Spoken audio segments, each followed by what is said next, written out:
I am Beatriz Reyes-Foster, Associate Professor of Anthropology at the University of Central Florida, and I am partnering with the National Mango Board to share a very special Mexican tradition that is part of Dia de los Muertos, which is the building of an ofrenda.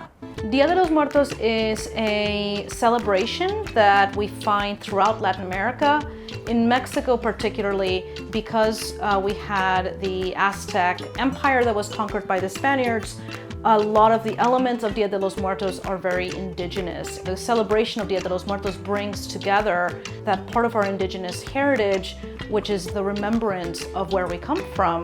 And so people celebrate privately in their homes. They will set up an ofrenda where they honor their loved ones who have passed on. But then it's also a very lively public holiday. It is typically celebrated on November 1st and 2nd. So an ofrenda literally means offering in Spanish. It is a kind of an altar that you create. Primarily, it contains photographs, salt water, and food. For people that are remembering particular loved ones, they may have items that had some significance on the ofrenda as well.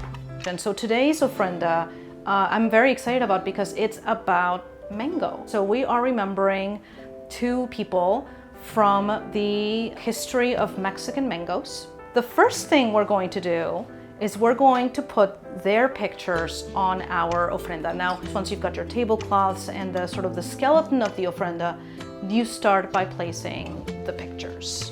Okay, so Ataulfo Morales is the man that the Ataulfo variety of mango is named for, and Hector Cano did a lot of research on the variety when it was discovered. Besides from my photos, I need to place water and salt, which are the two elements that I would say are absolutely required on any ofrenda. And they have a particular meaning. The salt is meant to purify, and the water is meant to quench the thirst of the dead after their long journey from the underworld. Alcohol is very popular. It's very common to see tequila or mezcal on an ofrenda. So the signature flower of Dia de los Muertos is marigold. They have significance in Mesoamerican traditions, particularly with the Aztec. The marigold is a round orange or yellow flower that resembles the sun, which was one of the most important deities within the Aztec pantheon. There's always fruit on a Mexican ofrenda, all kinds of fruit. Obviously, because we're honoring two very important people in the history of mango, we're gonna be putting some mango on the ofrenda as well. So I have these sugar skulls, which are very iconic of Mexican Dia de los Muertos. They are decoration for the altar, and they are made out of pure sugar. They're given as gifts. When you have them on an ofrenda, they may have a loved one's name written on them. Once I create the ofrenda, I will light the candles and have the candles lit while I'm cooking. The whole idea of Dia de los Muertos is that you are having a meal with your loved ones. And so you want to make sure that you have delicious food to welcome them with.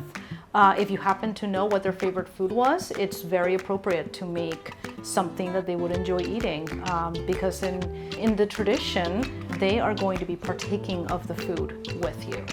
And finally, an ofrenda doesn't really feel complete without some pan de muerto.